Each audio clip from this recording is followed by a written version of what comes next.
तो बेटा एनर्जी निकाल रहे हैं पर एनर्जी स्टोर्ड इन कैपेसिटर। तो इस ये क्या हो गया?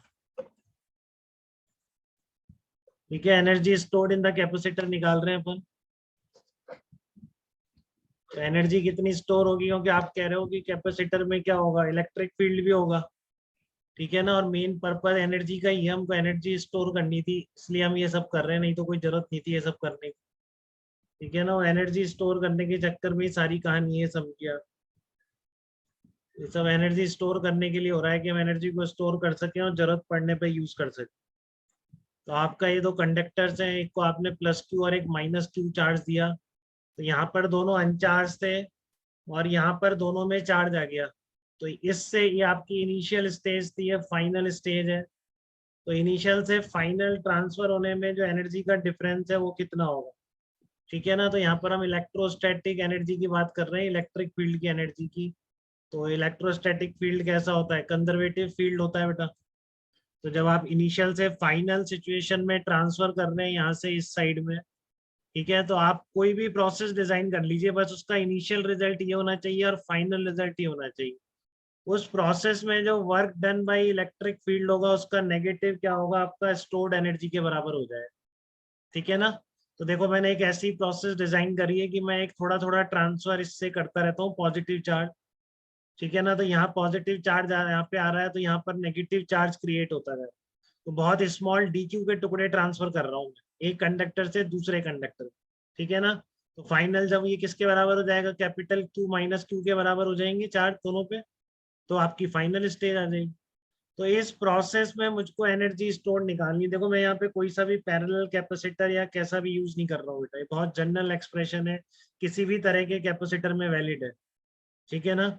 यहाँ पे जस्ट प्रोसेस देखिए मेरी क्या है कि मैं एक डी क्यू चार्ज ट्रांसफर कर रहा हूँ एक प्लेट से दूसरी प्लेट पर। तो जहाँ पर ये चार्ज जा रहा है वहाँ पर पॉजिटिव चार्ज आएगा, जहाँ से आप ट्रांसफर कर रहे हैं वहाँ पर नेगेटिव चार्ज आएगा।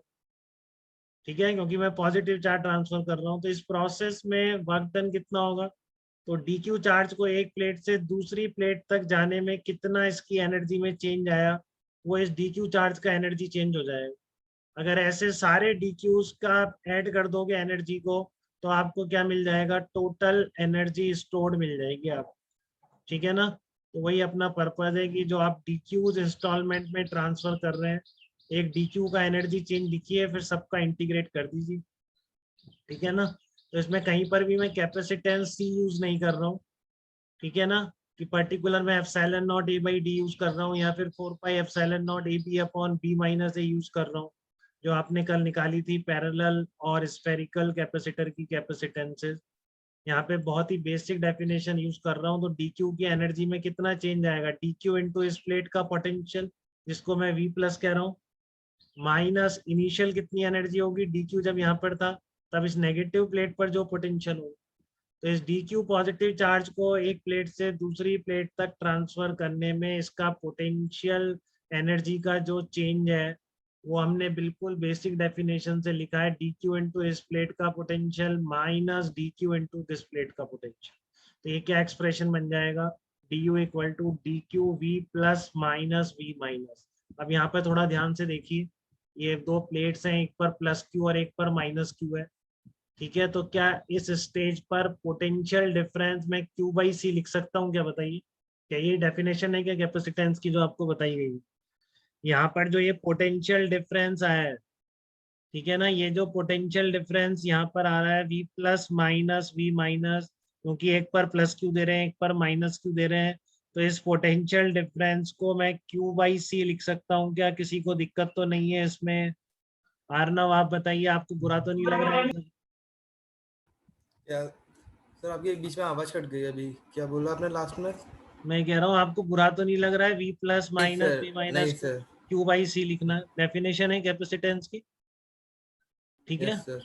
ये आवाज कैसे कट गई थी अभी, आवाज तो सही चल रही थी। चलो कोई बात, देखो आप इधर। तो आपका total V plus minus V minus को from definition of capital C मैं क्यू बाई सी लिख दूंगा।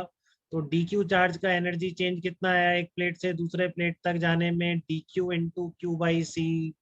ध्रुव आप बताइए, यहाँ तक कोई दिक्कत तो नहीं है बेटा? No sir. D Q charge का एनर्जी चेंज एक प्लेट से दूसरी प्लेट तक कितना बोला जाएगा, क्यू बाई सी बोला, ये D Q into Q by C बोला जाएगा। अब आपको पता है कि क्यू की वैल्यू कहाँ से कहाँ तक वेरी करनी है। इस इनिशियली जीरो था बिल्कुल, फाइनल कहाँ तक जाना है, कैपिटल क्यू तक जाना है। तो आप इसमें लिमिट कहाँ से कहाँ तक पुट कर देंगे टोटल एनर्जी के लिए, जीरो से लेकर कैपिटल क्यू तक। ये बात समझना बहुत जरूरी है कि जनरल डिराइव किया है मैंने। कोई सा भी कैपेसिटर हो उसमें आप कह रहे हो कि अगर प्लस क्यू माइनस क्यू दे दोगे चार्ज, ठीक है ना, जो जनरली कैपेसिटर को ऐसे ही चार्ज दिया जाता है बेटा, प्लस क्यू माइनस क्यू। बाकी जो चीजें हैं कि एक को Q1 दे दूं एक Q2 दे दूं, तो वो सब हमने करी थी प्लेट्स में, बट वो क्वेश्चन करने के लिए, ठीक है ना।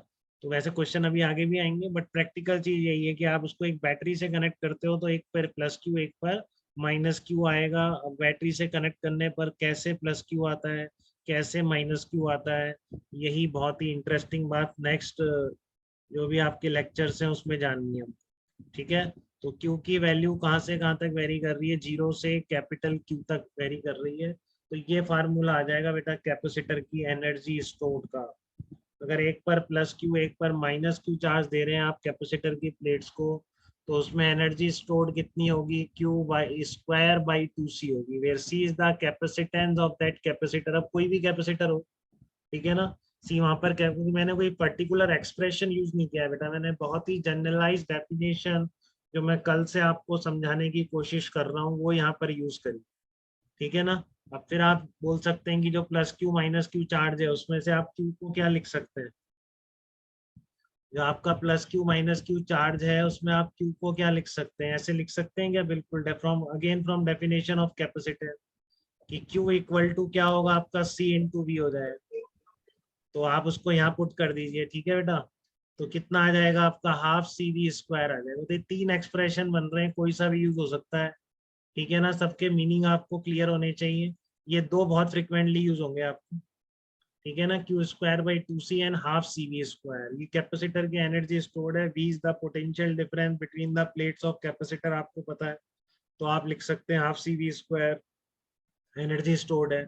या आपको चार्ज पता है कैपेसिटर का प्लस क्यू माइनस क्यू है, तो एनर्जी स्टोर्ड कितनी है, क्यू स्क्वायर बाई टू सी है, ठीक है ना। या आप इसको क्यू इंटू चार्ज और पोटेंशियल डिफरेंस दोनों की टर्म में भी लिख सकते हैं। दो बहुत ज्यादा यूज होंगे, बट तीसरा भी कभी दिख जाए तो घबराइएगा मत कि ये क्या आ गया, इसी से बनता है, ठीक है ना। दो बहुत ज्यादा फ्रिक्वेंटली आप यूज करने वाले हैं बेटा एनर्जी लिखने में कैपेसिटर।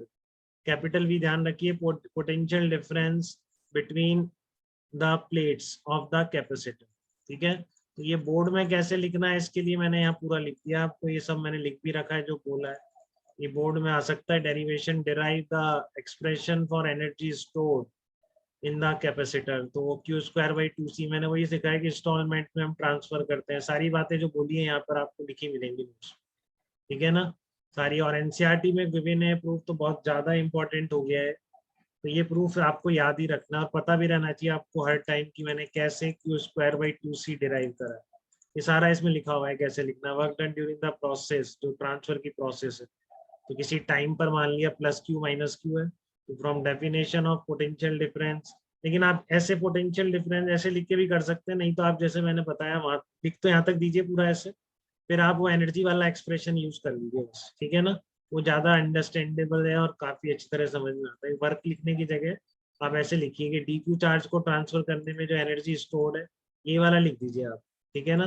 तो आप थ्योरी तो वहां से ले लेंगे, उसके बाद यही लिख दीजिए आप बोर्ड में भी, कोई दिक्कत नहीं, ठीक है ना। बट शुरू की थ्योरी आप नेक्स्ट आर्टिकल से ले लेंगे अपने, जब भी आप नोट्स बनाएंगे एनर्जी स्टोर का डेरिवेशन करेंगे, let capacitor plus Q minus Q, suppose both conductors are initially uncharged, now in small instalments of D Q we have to transfer the charge. ये सब लिख के आप सीधा वर्क डन से मत लिखिए, यहीं तक लिखिए आप बस, ठीक है ना। और उसके बाद लिखिए energy change of small charge D, वो सफिशिएंट है, उससे ज्यादा समझ में आता है। ये भी वही प्रोसेस है, क्योंकि नेगेटिव फिर आप करेंगे negative of work done energy change के बराबर है, थोड़ा सा लेंदी सा हो जाएगा, ठीक है ना। ठीक है, मैंने लिया नहीं क्या बहुत देर से, ठीक है ना, थोड़ा सा लेंदी सा हो जाएगा, लेकिन आप इसको यहीं पे रख सकते हैं बस कि वर्क डन के पहले से आप सीधा डी यू लिख दीजिए, इतना सबको समझ में आता है कि डी क्यू चार्ज को ट्रांसफर करने का जो एनर्जी चेंज है डी यू, वो कितना होगा, D Q into positive plate का potential minus D Q of negative plate का पोटेंशियल। अब पोटेंशियल डिफरेंस को लिख दिया आपने क्यू बाई सी, यही सब कराया बेटा मैंने, ठीक है ना, सबको याद सा हो गया है, ऐसा लग रहा है कि याद ही हो गया हो? बताइए आर्नव, कोई दिक्कत लग रही है आपको इसमें? No sir. dq चार्ज जा रहा है पॉजिटिव प्लेट पर, minus dq charge into negative plate का पोटेंशियल, dq बाहर आ गया, तो v plus minus v potential difference को q बाई सी लिख देंगे, क्योंकि ये q इंटू डी क्यू है। तो q की वैल्यू कहाँ से कहाँ तक वेरी कर रही है, 0 से कैपिटल Q तक। तो आपकी एनर्जी कितनी आ गई, क्यू स्क्वायर बाई 2c आ गई। ठीक है, और ये आप लिख देंगे प्रूफ में। फिर कह रहा हूँ वर्क डन से पहले से आप वही लिख दीजिएगा, ज़्यादा आसान पड़ेगा। यहाँ पे वर्क डन लिखोगे, फिर बोलोगे एनर्जी स्टोर, तो इससे बढ़िया है कि आप वही करें। ठीक है, अब हम नेक्स्ट टॉपिक पे आ रहे हैं, energy density in electric field.